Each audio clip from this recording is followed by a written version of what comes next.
איך אני עושה תפוח אדמה במיקרו, מנה אישית. לקחתי תפוח אדמה בגודל רצוי, בינוני. שטפתי אותו במים, שמתי אותו למיקרו, בתוך שקית סנדוויצ'ים, שמתי אותו בתוך המיקרו ל4 דקות.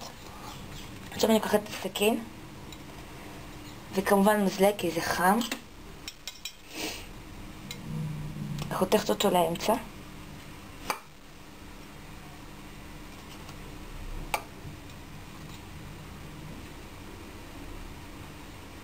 כל חצי אני מחלקת אותו לעוד חצי.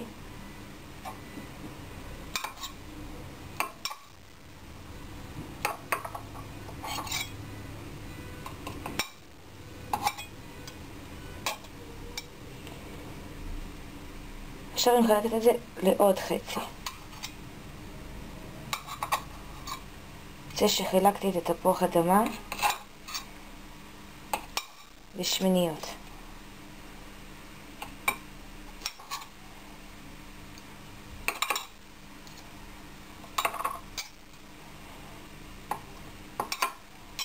לאחר מכן חותכת את זה לריבועים.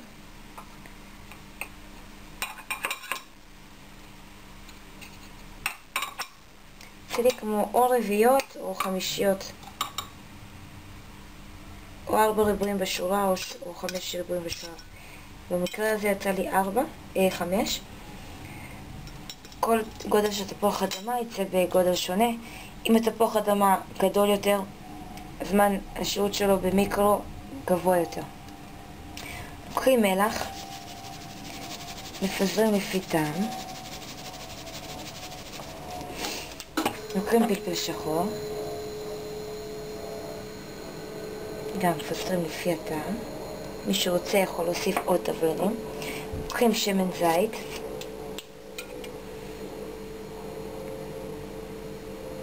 ושופכים על התפוח האדמה.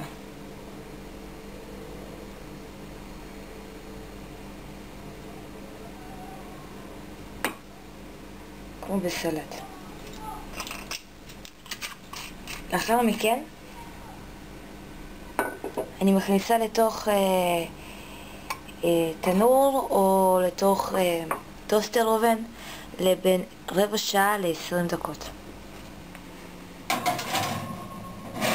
בלי לכסות,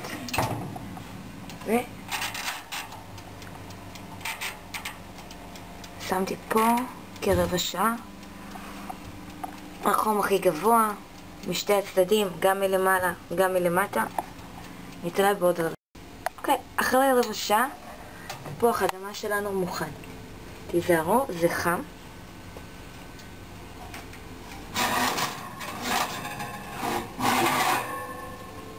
בבקשה.